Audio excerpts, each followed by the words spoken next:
जी नमस्कार, मैं हूँ प्रज्ञा रश्मि और आप सभी का स्वागत है हमारे यूट्यूब चैनल हिंदी ज्ञान वाहिनी पर।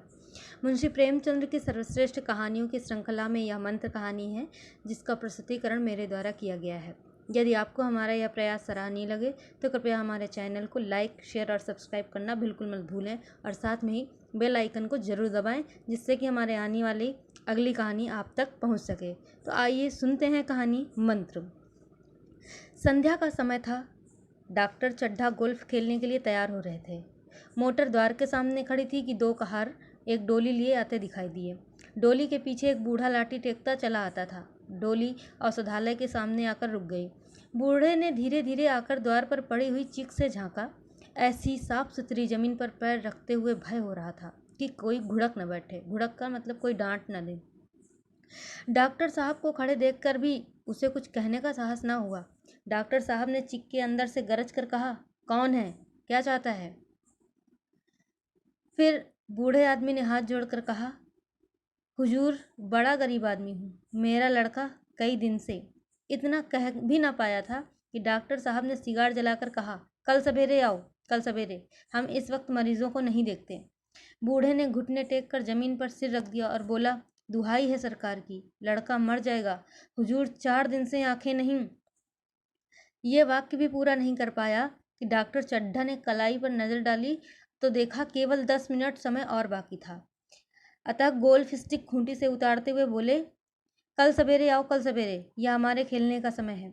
बूढ़े ने पगड़ी उतारकर चौखट पर रख दी और रोकर बोला, हुजूर, एक निगाह देख लें, बस एक निगाह।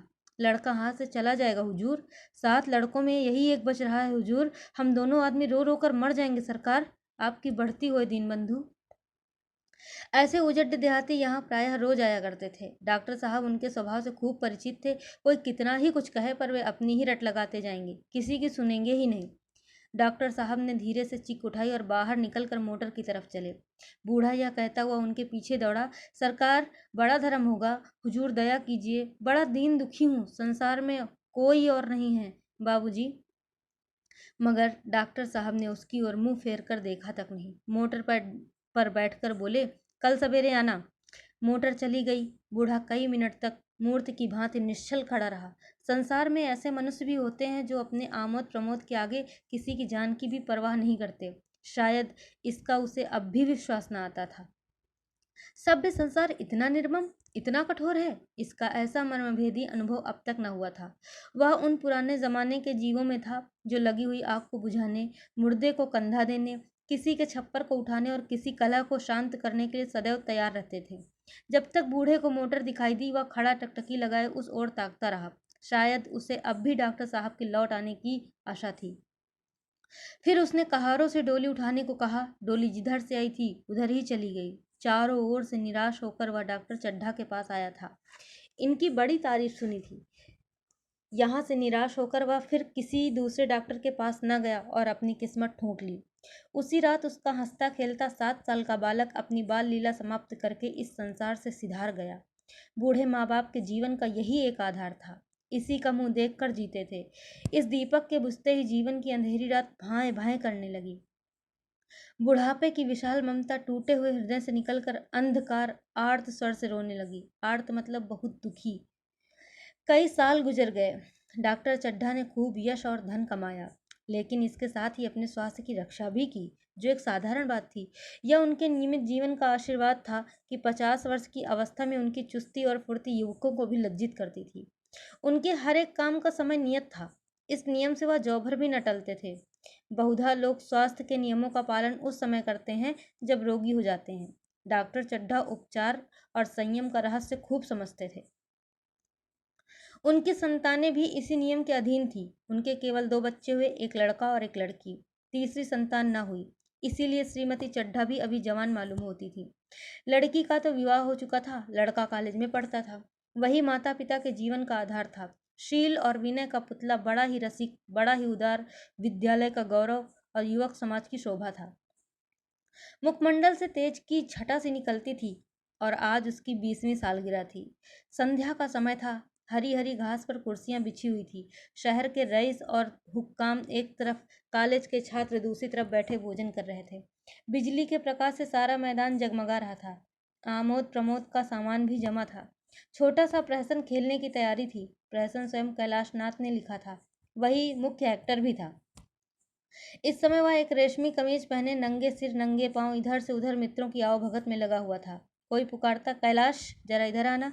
कोई उधर से बुलाता, कैलाश क्या उधर ही रहोगे। सभी उसे छेड़ते थे, चुहले करते थे। बेचारे को जरा दम मारने का अवकाश न मिलता था।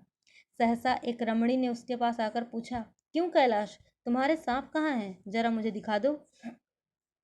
कैलाश ने उससे हाथ मिलाकर कहा, मृणालिनी, इस वक्त क्षमा करो, कल दिखा दूंगा। मृणालिनी ने आग्रह किया, जी नहीं, तुम्हें दिखाना पड़ेगा, मैं आज नहीं मानने की, तुम रोज कल कल करते हो। मृणालिनी और कैलाश दोनों सहपाठी थे और एक दूसरे के प्रेम में पगे हुए। कैलाश को सांपों के पालने, खिलाने और नचाने का शौक था। तरह तरह के सांप पाल रखे थे। उसके स्वभाव और चरित्र की परीक्षा करता उनके स्वभाव और चरित्र की परीक्षा करता रहता था। थोड़े दिन हुए उसने विद्यालय में सांपों पर एक मार्के का व्याख्यान दिया था।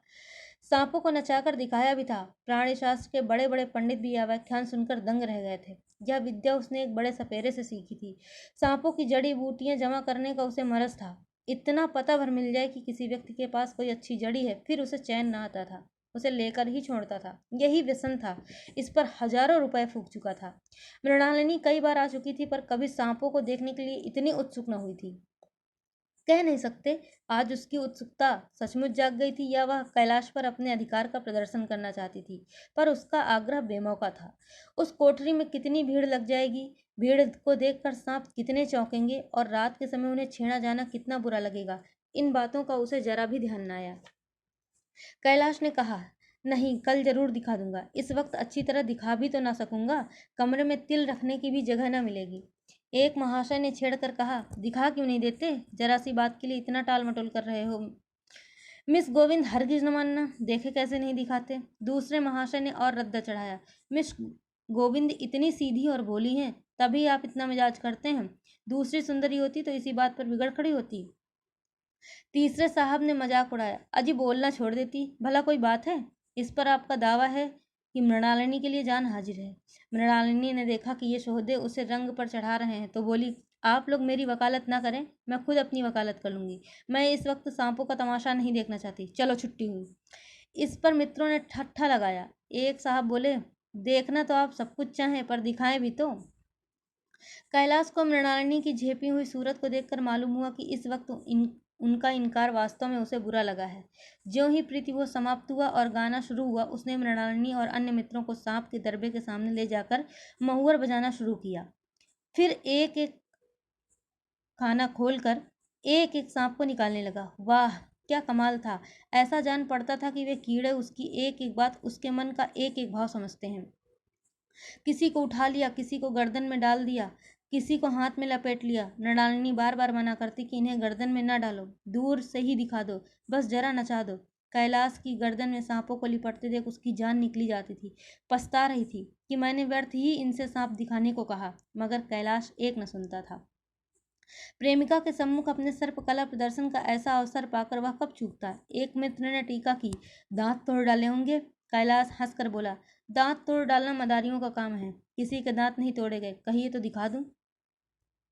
यह कहकर उसने एक काले सांप को पकड़ लिया और बोला, मेरे पास इससे बड़ा और जहरीला सांप दूसरा नहीं है। अगर किसी को काट ले तो आदमी आनन फानन में मर जाए, लहर भी ना आए।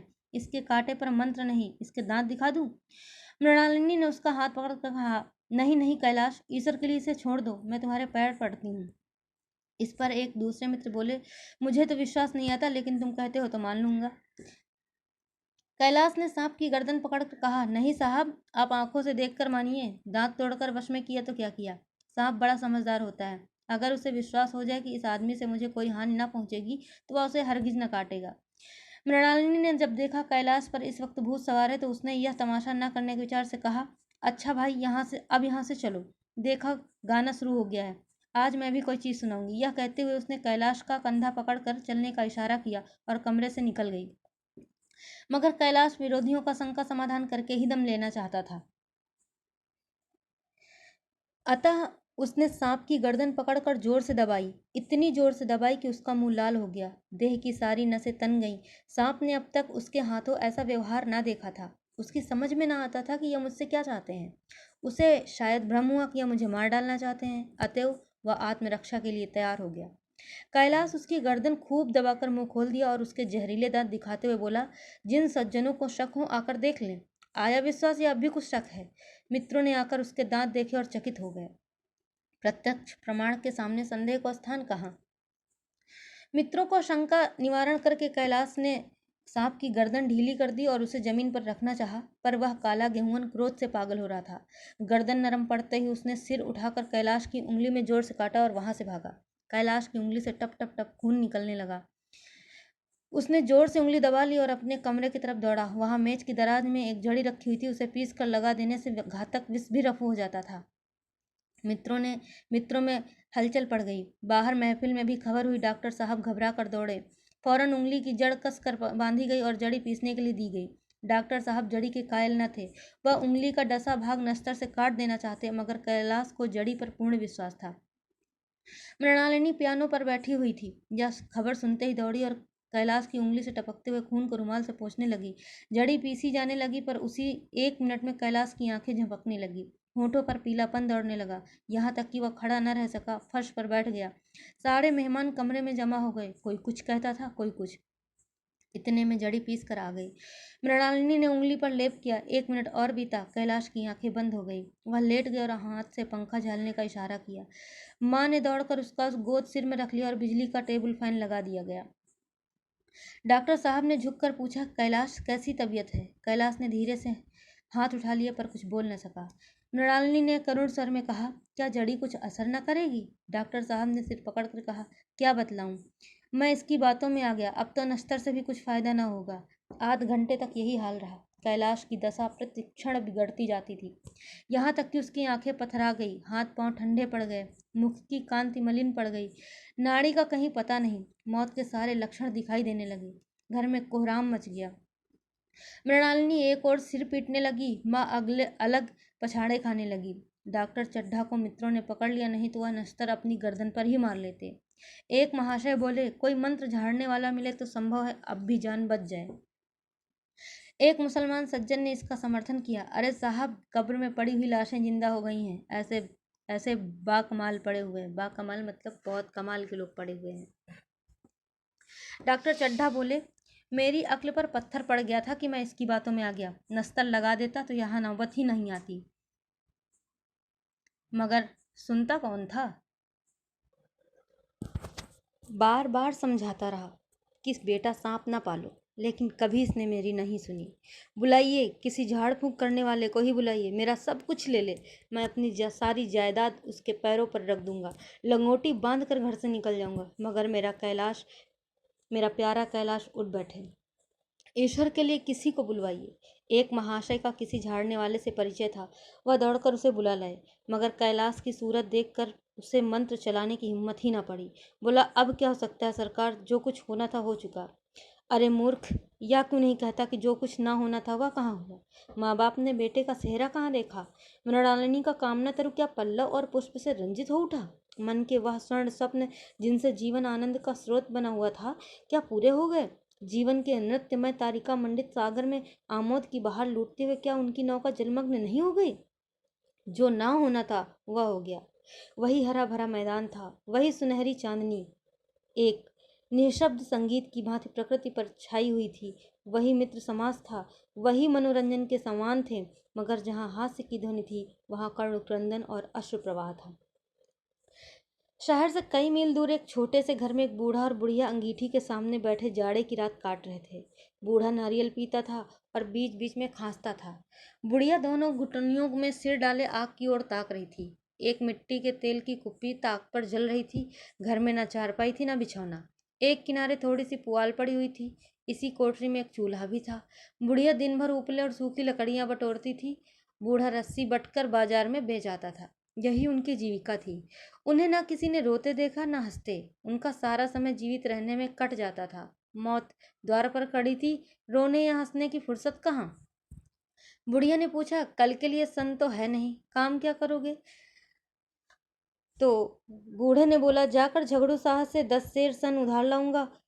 तो बुढ़िया ने कहा, उसके पहले के पैसे तो दिए ही नहीं और उधार कैसे देगा? तो बूढ़े ने बोला कि ना देगा ना सही, घास तो कहीं नहीं गई, दोपहर तक क्या दो आने की भी ना काटूंगा। इतने में एक आदमी ने द्वार पर आवाज दी, भगत भगत, क्या सो गए, जरा किवाड़ खोलो। भगत ने उठकर किवाड़ खोल दिए। एक आदमी ने अंदर आकर कहा, कुछ सुना, डॉक्टर चड्ढा बाबू के लड़के को सांप ने काट लिया। भगत ने चौंक कर कहा, चड्ढा बाबू के लड़के को? वही चड्ढा बाबू है ना जो छावनी के बंगले में रहते हैं? हाँ हाँ वही, शहर में हल्ला मचा हुआ है, जाते हो तो जाओ, आदमी बन जाओगे। बूढ़े ने कठोर भाव से सिर हिलाकर कहा, मैं नहीं जाता, मेरी बला जाए। वही चड्ढा है, खूब जानता हूँ, भैया लेकर उन्हीं के पास गया था, खेलने जा रहे थे, पैरों पर गिर पड़ा था कि एक नज़र देख लीजिए, मगर सीधे मुंह बात तक ना की। भगवान बैठे सुन रहे थे। अब जान पड़ेगा कि बेटे का गम कैसा होता है। कई लड़के हैं? नहीं जी, यही तो एक लड़का था, सुना है सबने जवाब दे दिया है। भगवान बड़ा कारसाज है। उस वक़्त मेरी आंखों से आंसू निकल पड़े थे, पर उन्हें तनिक भी दया न आई थी। मैं तो उनके द्वार पर होता तो भी बात न पूछता। तो न जाओगे? हमने जो सुना था सो कह दिया। अच्छा किया, अच्छा किया, कलेजा ठंडा हो गया, आंखें ठंडी हो गई, लड़का भी ठंडा हो गया होगा। तुम जाओ, आज चैन की नींद सोऊंगा। बुढ़िया से बोला, जरा तंबाकू ले ले, एक चिलम और पीऊंगा। अब मालूम होगा लाला को, सारी साहबी निकल जाएगी। हमारा क्या बिगड़ा? लड़के के मर जाने से कुछ राज तो नहीं चला गया? जहाँ 6 बच्चे गए थे वहाँ एक और चला गया। तुम्हारा तो राज सूना हो जाएगा। उसी के वास्ते सबका गला दबा दबा कर जोड़ा था ना। अब क्या करोगे? एक बार देखने जाऊंगा, पर कुछ दिन बाद मिजाज का हाल पूछूंगा। आदमी चला गया। भगत ने किवाड़ बंद कर लिए, तब चिलम पर तंबाकू रखकर पीने लगा। बुढ़िया ने कहा, इतनी रात गए जाड़े पाले में कौन जाएगा? अरे दोपहर ही होता तो मैं न जाता, सवारी दरवाजे पर लेने आती तो भी न जाता। भूल नहीं गया हूँ। पन्ना की सूरत आंखों में फिर रही है। इस निर्दयी ने उसे एक नज़र देखा तक नहीं। क्या मैं नहीं न जानता था कि वह ना बचेगा? खूब जानता था। चड्ढा भगवान नहीं थे कि उनके एक निगाह देख लेने से अमृत बरस जाता। नहीं, खाली मन की दौड़ थी। अब किसी दिन जाऊंगा और कहूंगा, क्यों साहब, कहिए क्या रंग है? दुनिया बुरा कहेगी, कहे, कोई परवाह नहीं। छोटे आदमियों में तो सब ऐब हैं, बड़ों में कोई ऐब नहीं होता, देवता होते हैं। भगत के लिए यह जीवन में पहला अवसर था कि ऐसा समाचार पाकर वह बैठा रह गया हो। 80 वर्ष के जीवन में ऐसा कभी न हुआ था कि सांप की खबर पाकर वह दौड़ा न गया हो। माघ पूस की अंधेरी रात, चैत बैसाख की धूप और लू, सावन भादों की चढ़ी हुई नदी और नाले, किसी की उसने कभी परवाह न की। वह तुरंत घर से निकल पड़ता था, निस्वार्थ, निष्काम। लेन देन का विचार कभी दिल में आया ही नहीं। यह काम ही न था। जान का मूल्य कौन दे सकता है? यह एक पुण्य कार्य था। सैकड़ों निराशों को उसके मंत्रों ने जीवन दान दे दिया था। पर आप वह पर आज वह घर से एक कदम भी नहीं निकाल सका। यह खबर सुनकर सोने जा रहा है। बुढ़िया ने कहा, तंबाकू अंगीठी के पास रखी हुई है, उसके भी आज 2.5 पैसे हो गए, देती ही न थी। बुढ़िया कहकर लेटी। बूढ़े ने कुप्पी बुझाई, कुछ देर खड़ा रहा, फिर बैठ गया, अंत को लेट गया। पर यह खबर उसके हृदय पर बोझे की बात ही रखी हुई थी। उसे मालूम हो रहा था उसकी कोई चीज़ खो गई है। जैसे सारे कपड़े गीले हुए हो गए हैं, या पैरों में कीचड़ लगा हुआ है। जैसे कोई उसके मन में बैठा हुआ उसे घर से निकलने के लिए कुरेद रहा है। बुढ़िया जरा देर में खर्राटे लेने लगी। बूढ़े बातें करते करते सोते हैं और जरा सा खटका होते ही जाग जाते हैं। तब भगत उठा, अपनी लकड़ी उठा ली और धीरे से किवाड़ खोले। बुढ़िया ने पूछा, कहाँ जाते हो? कहीं नहीं, देखता था कि कितनी रात है। अभी बहुत रात है, सो जाओ। नींद नहीं आती। नींद काहे आवेगी, मन तो चड्ढा के घर पर लगा हुआ है। चड्ढा ने मेरे साथ कौन सी नेकी कर दी है जो वहां जाऊं? वह आकर पैरों पाड़े तो भी ना जाऊं। उठे तो तुम इसी इरादे से ही। नहीं री, ऐसा पागल नहीं हूं कि जो मुझे काटे बए उसके लिए फूल बोता फिरूं। बुढ़िया फिर सो गई। भगत ने किवाड़ लगा दिया और आकर फिर बैठ गया। पर उसके मन की कुछ ऐसी दशा थी जो बाजे की आवाज़ कान में पड़ते ही उपदेश सुनने वालों की होती है। चाहे आंखें चाहे उपदेशक की ओर हों, पर कान बाजे की ही ओर होते हैं। दिल में भी दिल में भी बाजे की ध्वनि गूंजती रहती है। शर्म के मारे जगह से नहीं उठता। निर्दयी प्रतिघात का भाव भगत के लिए उपदेशक था, पर हृदय उस अभागे युवक की ओर था जो इस समय मर रहा था, जिसके लिए एक एक पल का विलंब घातक था। उसने फिर किवाड़ खोले, इतने धीरे से कि बुढ़िया को खबर भी न हुई। बाहर निकल आया। उसी वक्त गांव का चौकीदार गश्त लगा रहा था। बोला, कैसे उठे भगत, आज तो बड़ी सर्दी है, कहीं जा रहे हो क्या? भगत ने कहा, नहीं जी, जाऊंगा कहाँ, देखता था अभी कितनी रात है, भला कै बजे होंगे। चौकीदार बोला 1 बजा होगा और क्या। अभी थाने से आ रहा था तो डॉक्टर चड्ढा बाबू के बंगले पर बड़ी भीड़ लगी हुई थी। उनके लड़के का हाल तो तुमने सुना होगा, कीड़े ने छू लिया है, चाहे मर भी गया हो। तुम चले जाओ तो शायद बच जाए। सुना है कि 10,000 तक देने को तैयार है। भगत, मैं तो न जाऊं चाहे वह 10 लाख भी दे। मुझे 10,000 या 10 लाख लेकर करना क्या है? कल मर जाऊंगा फिर कौन भोगने वाला बैठा हुआ है। चौकीदार चला गया। भगत ने आगे पैर बढ़ाया। जैसे नशे में आदमी की देह अपने काबू में नहीं रहती, पैर कहीं रखता है पड़ता कहीं है, कहता कुछ है जबान से निकलता कुछ है। वही हाल इस समय भगत का था। मन में प्रतिकार था पर कर्म के प्रति मन अधीन न था। वही वही हाल इस समय भगत का था। मन में प्रतिकार था पर कर्म मन के अधीन न था। जिसने कभी तलवार नहीं चलाई वह इरादा करने पर भी तलवार नहीं चला सकता। उसके हाथ कांपते हैं, उठते ही नहीं। भगत लाठी खटखट करता लपका चला जाता था। चेतना रोकती थी पर उपचेतना ठेलती थी। सेवक स्वामी पर हावी था। आधी रात निकल जाने के बाद सहसा भगत रुक गया। हिंसा ने क्रिया पर विजय पाई। मैं यूं ही इतनी दूर चला आया। इस जाड़े पाले में मरने की मुझे क्या पड़ी थी। आराम से सोया क्यों नहीं। नींद ना आती ना सही 2-4 भजन ही गाता। व्यर्थ इतनी दूर दौड़ा आया। चड्ढा का लड़का रहे या मरे मेरी बला से। मेरे साथ उन्होंने ऐसा कौन सा सलूक किया था कि मैं उनके लिए मरूं। दुनिया में हजारों मरते हैं, हजारों जीते हैं। मुझे किसी के मरने जीने से क्या मतलब। मगर उपचेतना ने अब एक दूसरा रूप धारण किया जो हिंसा से बहुत कुछ मिलता जुलता था। वह झाड़ फूंक करने नहीं जा रहा है। वह देखेगा कि लोग क्या कर रहे हैं। डॉक्टर साहब का रोना पीटना देखेगा, किस तरह सिर पीटते हैं, किस तरह पछाड़े खाते हैं। वे लोग तो विद्वान होते हैं, सबर कर जाते होंगे। हिंसा भाव को यूं धीरज देता हुआ वह फिर आगे बढ़ा। इतने में 2 आदमी आते दिखाई दिए। दोनों बातें करते चले आ रहे थे। चड्ढा बाबू का घर उजड़ गया। वही तो एक लड़का था। भगत के कान में यह आवाज पड़ी। उसकी चाल और भी तेज हो गई। थकान के मारे पांव न उठते थे। शिरोभाग इतना बढ़ा जाता था मानो अब मुंह के बल गिर पड़ेगा। इस तरह वह कोई 10 मिनट चला होगा कि डॉक्टर साहब का बंगला नजर आया। बिजली की बत्तियां जल रही थी मगर सन्नाटा छाया हुआ था। रोने पीटने की आवाज भी ना आती थी। भगत का कलेजा धक धक करने लगा। कहीं मुझे बहुत देर तो नहीं हो गई। वह दौड़ने लगा। अपनी उम्र में वह इतना तेज कभी न दौड़ा था। बस यही मालूम होता था मानो उसके पीछे मौत दौड़ी आ रही है। 2 बज गए थे। मेहमान विदा हो गए। रोने वालों में केवल आकाश के तारे रह गए थे और सभी रो रो कर थक गए थे। बड़ी उत्सुकता के साथ लोग रह रहकर आकाश की ओर देखते थे कि किसी तरह सुबह हो और लाश गंगा की गोद में दी जाए। सहसा भगत ने द्वार पर पहुंचकर आवाज दी। डॉक्टर साहब समझे कोई मरीज आया होगा। किसी और दिन उन्होंने उस आदमी को दुत्कार दिया होता मगर आज बाहर निकल आए। देखा एक बूढ़ा आदमी खड़ा है, कमर झुकी हुई, पोपला मुंह, बाहें तक सफेद हो गई थी। लकड़ी के सहारे कांप रहा था। बड़ी नम्रता से बोले, क्या है भाई, आज तो हमारे ऊपर ऐसी मुसीबत पड़ गई है कि कुछ कहते नहीं बनता। फिर कभी आना इधर। 1 महीना तक तो शायद मैं किसी मरीज को देख न सकूंगा। भगत ने कहा, सुन चुका हूँ बाबूजी, इसीलिए आया हूँ। भैया कहाँ हैं, जरा मुझे दिखा दीजिए। भगवान बड़ा कारसाज है, मुर्दे को भी जिला सकता है।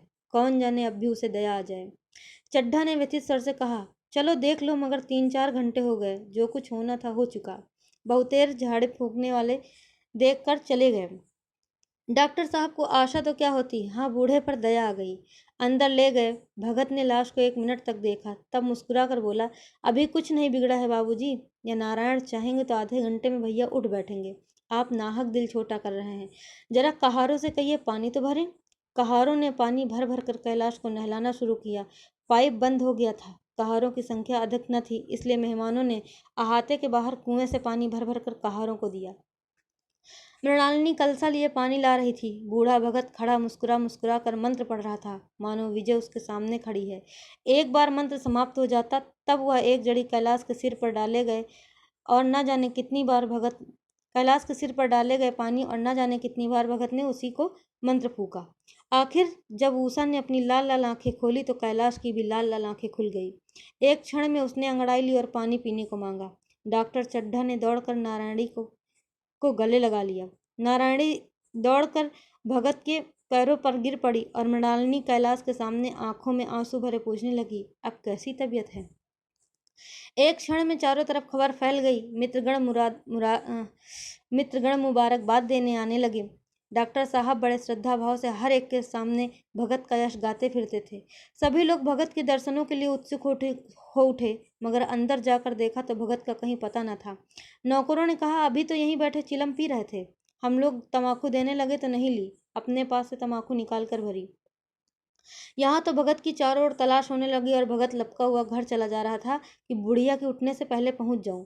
जब मेहमान लोग चले गए तो डॉक्टर साहब ने नारायणी से कहा, बुढ़ा न जाने कहाँ चला गया, एक चिलम तमाकू का भी रवादार न हुआ।